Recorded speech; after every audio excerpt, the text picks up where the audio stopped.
E commerce classes में आप लोगों का स्वागत है। आज हम लोग प्रॉब्लम सॉल्विंग सेशन में हैं। ये प्रॉब्लम पार्टनरशिप फंडामेंटल चैप्टर से रिलेटेड है। देखने में क्वेश्चन बहुत सिंपल है लेकिन कंफ्यूज करता है। कुछ छोटे छोटे पॉइंट्स हैं जो आपको ध्यान रखने हैं तो कंफ्यूजन नहीं होगी। पहले क्वेश्चन हम लोग देखते हैं। कह रहा है from the following balance sheet of X and Y calculate interest on capital at the rate 8% per annum for the year ended 31 March 2023। हमको इंटरेस्ट ऑन कैपिटल का कैलकुलेशन करना है। कैपिटल दी हुई है 31 मार्च 2023 को। एक्स की 1,20,000, वाई की 1,40,000, total 2,60,000, general reserve 1 lakh, total liabilities 3,60,000। Assets में हमारे पास फिक्स्ड एसेट्स हैं 3 लाख के और अदर एसेट्स हैं 60,000, टोटल 3,60,000। अदर इंफॉर्मेशन में कह रहा है during the year X withdrew rupees 40,000 and Y withdrew rupees 50,000। Profit for the year was rupees 1,50,000 out of which rupees 80,000 transfer to general reserve. यही वो पॉइंट है जो आपको कंफ्यूज करता है बच्चों। यहां पे प्रॉफिट दे रहा है 1,50,000 और यहाँ पे प्रॉफिट नहीं है। इसका मतलब इस प्रॉफिट का डिस्ट्रीब्यूशन हो चुका है। लेकिन यहाँ पे एक और पॉइंट कह रहा है कि इस 1,50,000 में से 80,000 का प्रॉफिट जनरल रिजर्व में ट्रांसफर कर दिया गया। जनरल रिजर्व हमारे पास दे रहा है 1 लाख का बैलेंस शीट के अंदर। इसका मतलब इसमें से केवल 80,000 इस साल का है, 20,000 ओपनिंग था। ध्यान रखिएगा, ओपनिंग। तो एडजस्टमेंट प्रॉफिट का 80,000 का हुआ आउट ऑफ 150। तो पार्टनर्स में जो प्रॉफिट का डिस्ट्रीब्यूशन हुआ वो कितने का हुआ? 1,50,000 minus 80,000 is equal to rupees 70,000। ये क्या है? यही है प्रॉफिट डिस्ट्रीब्यूटेड। और यहीं पे कंफ्यूजन होता है। हो क्या जाता है कि स्टूडेंट देखते हैं कि प्रॉफिट दिया हुआ है 1,50,000 और इसको तुरंत बांट देते हैं। ध्यान क्या रखना है कि इस प्रॉफिट में से रिजर्व में या फंड में कितना प्रॉफिट गया है और जो बचा है वही पार्टनर्स में एलोकेट हुआ है। तो यहां पे हमको सबसे पहले इंटरेस्ट ऑन कैपिटल निकालने के लिए क्या कैलकुलेट करना होगा? ओपनिंग कैपिटल का कैलकुलेशन करना होगा। तो आते हैं हम लोग एक्स वाई, हमारे पास क्लोजिंग कैपिटल है।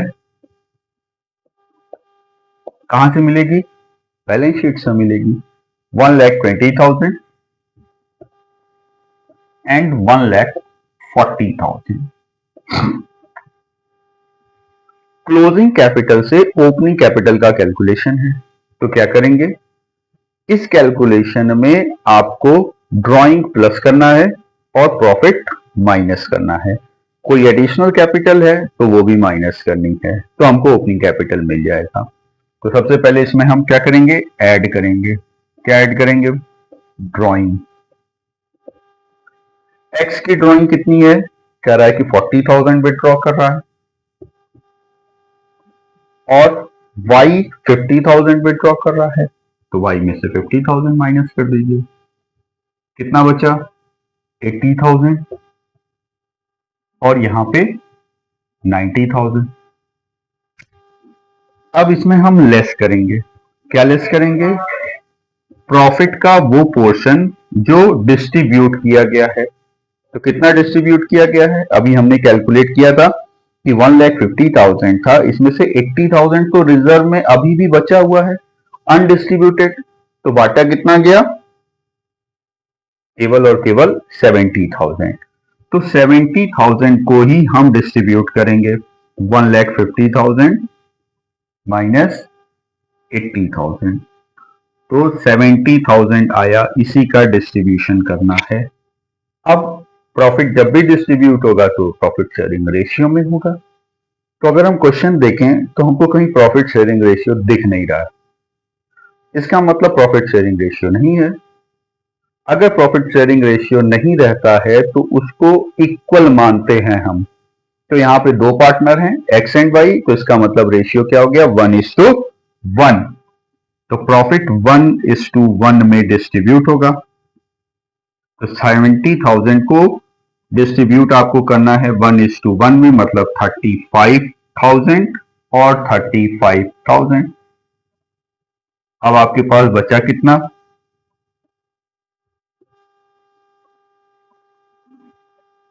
45,000 और यहां पे कितना बचा 55,000।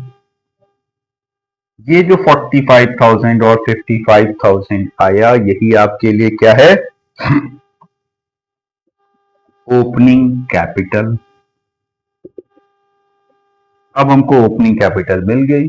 अब क्वेश्चन में कुछ बचा नहीं, क्या निकालना है, केवल interest on capital.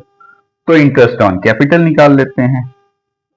Interest on capital at the rate 8% per annum. तो x का कैलकुलेशन करेंगे किस पे, 45,000 इंटू 8/100 इंटू m/12। तो यहाँ पे मंथ पूरे 12 महीने के हैं, आप लिखना चाहें 12/12 लिखिए या मत लिखिए। तो ये कितना हो गया, 0 0 कट गया, 0 0 3600। इसी तरीके से यहाँ पे निकाल लेते हैं 55,000 इंटू 8/100। तो 0 0 कट गया, तो बचा कितना, 0 0 4400। यही आपका क्या हो गया, interest on capital of X and Y. तो छात्रों यहां पे क्या ध्यान रखना है आपको कि जो इंफॉर्मेशन बैलेंस शीट के अंदर है और बैलेंस शीट के बाहर है उसको ध्यान में रखना है। कभी कभी ड्राइंग भी अंदर दिया रहता है एक पार्टनर का और एक पार्टनर का बाहर दिया रहता है। अंदर मतलब एसेट्स में दिया रहता है। तो जब एसेट्स में दिया हुआ इसका मतलब वो एडजस्टेड नहीं है। तो वहां पे उस कंडीशन में जो एडजस्टेड नहीं है मतलब कैपिटल में से जो घटाया नहीं गया है उसको आपको जोड़ना भी नहीं है। यहां पे यही ध्यान रखना है आपको। बाकी इस क्वेश्चन में और कुछ था नहीं। तो आज के लिए इतना ही, धन्यवाद।